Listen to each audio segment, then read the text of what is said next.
भक्तों, हर महादेव। रामायण पाठ्यक्रम में आइए चौपाइयों का गायन करें और उनका भावार्थ समझें।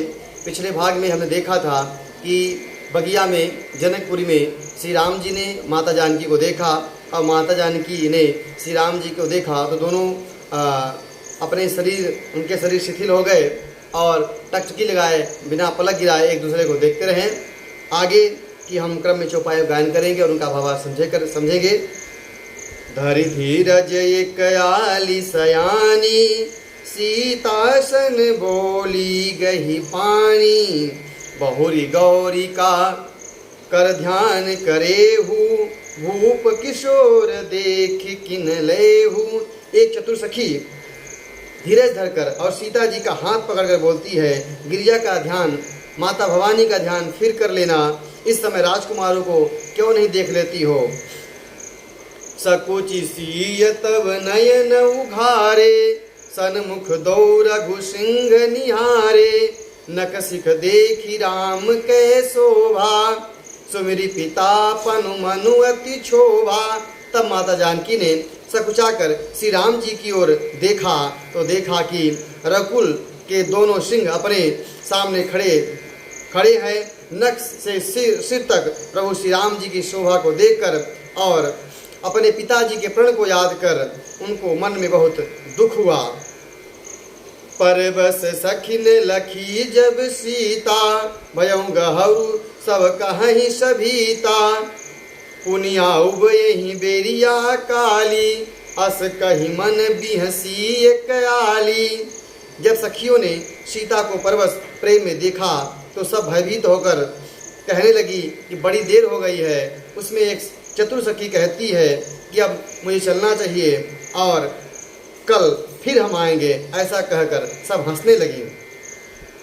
गोड़ गिरा सुनि सियस कुचानी, भयो विलंब मातु भय मानी। धरे बड़ी धीर राम उरयाने, फिर अपनौ पन पौ पितु बस जाने। सखी यही रहस्य भरी वाणी सुनकर सीता जी सचा गई। देर हो गई जानकर कि माता जी कहीं भय न मान लें। बहुत धीरज धर कर वे श्री रामचंद्र जी को हृदय तक ले गईं, उनका ध्यान करती रहीं और अपने पिता के अधीन जानकर वह लौट चली। देखन मिस मृग बिहग तरु, हिरई बहोरी बहोरी। निरखी निरखी रघुवीर छवि, बाढ़ई प्रीति न थोरी। मृग पक्षी और वृक्षों को देखने के बहाने सीता जी बार बार घूमकर श्री राम जी की छवि को देखती हैं। प्रेम कम नहीं बढ़ रहा है। जानी कठिव शिव चाप विसूरति, चली राखिउर श्यामली मूरति। प्रभु जब जात जान की जानी, सुख स्नेह शोभा गुण खानी। शिव जी के धनुष की कठोरता को जानकर मन में विलाप करती हुई श्री रामचंद्र जी की सावली मीरुत को अपने हृदय में रखे हुए वह चली जा रही हैं और इनके मन में इस बात की चिंता है, सोच है कि प्रभु श्री रामचंद्र जी इतने सुकुमार हैं और धनुष इतना कठोर है तो वह धनुष को कैसे तोड़ेंगे।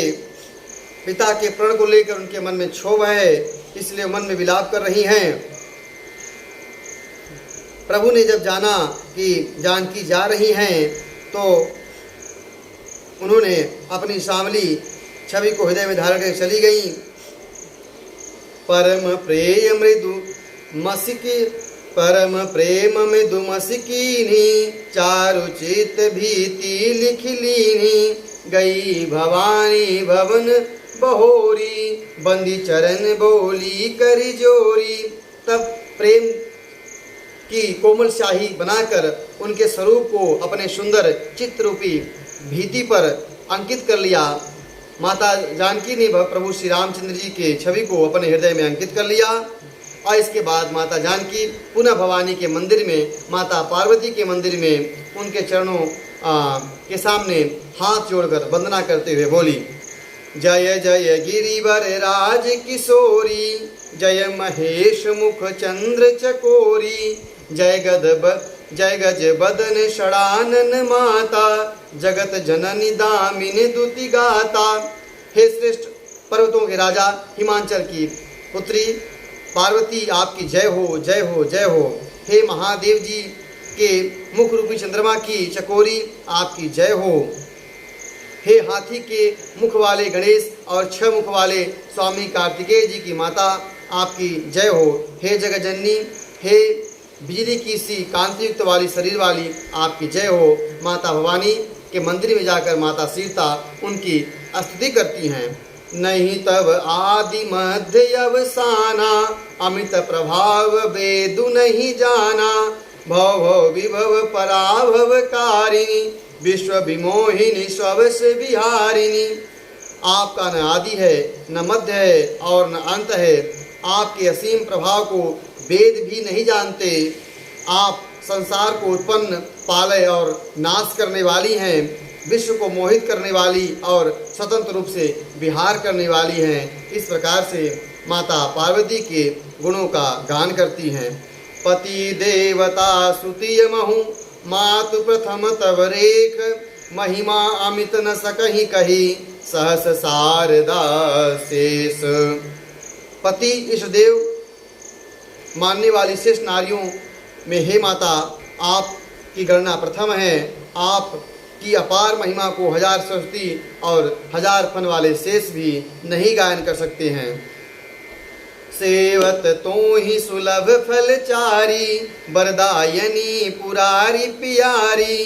देवी पूजी पद कमल तुम्हारे, सुर नर मुनि सब हो ही सुखारे। हे त्रिपुर के शत्रु भगवान शिव की पत्नी, आपकी सब देवता चारों फल की प्राप्ति के लिए आपकी पूजा करते हैं। हे देवी, आपके चरण कमलों की पूजा करके देवता मनुष्य सभी सुखी हो जाते हैं, सब मनवांछित फल प्राप्त करते हैं। मोन मोर मनोरथ जान हुनी के, बसहु सदा उरपुर सब ही के।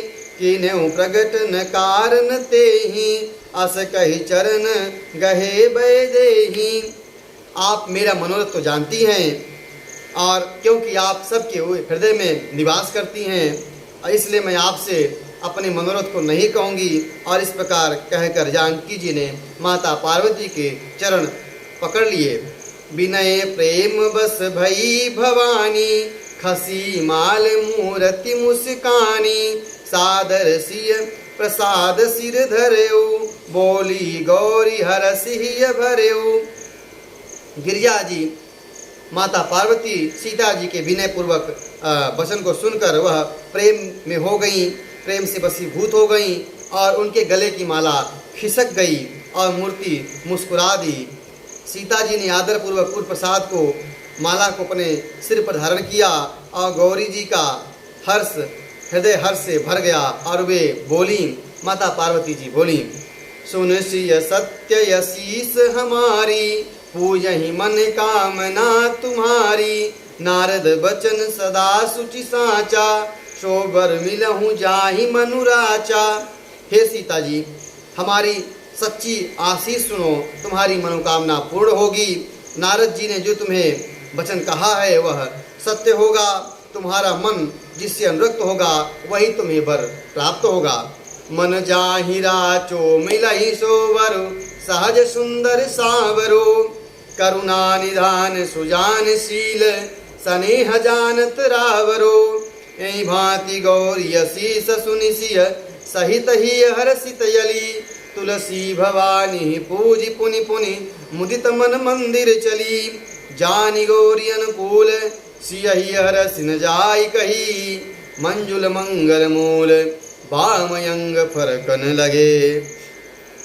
माता भवानी उनको आशीर्वाद देती हैं, जिसमें तुम्हारा मन अनुरक्त हो गया है और जो स्वभाव से सुंदर और जिसका रंग सांवला है, जो करुणा निधान है, सुजान है और शील हैं, जो स्नेह को जानते हैं, वही रावरे श्री रामचंद्र जी आपको वर के रूप में प्राप्त होंगे। इस प्रकार माता पार्वती जी के आशीष को सुनकर माता सीता जी हर्षित हुई और बार बार अपनी माता भवानी की पूजा करके वह अपने घर की ओर चली। गौरी जी को अनुकूल जानकर सीता जी के हृदय में काफ़ी हर्ष हुआ। उस हर्ष का वर्णन नहीं किया जा सकता है। सुंदर मंगलों के मूल उनके बाएं अंग फड़कने लगे। आगे कथा हम कल कहेंगे। कथा अच्छी लगी हो तो YouTube चैनल को सब्सक्राइब करें, शेयर करें। हर हर महादेव।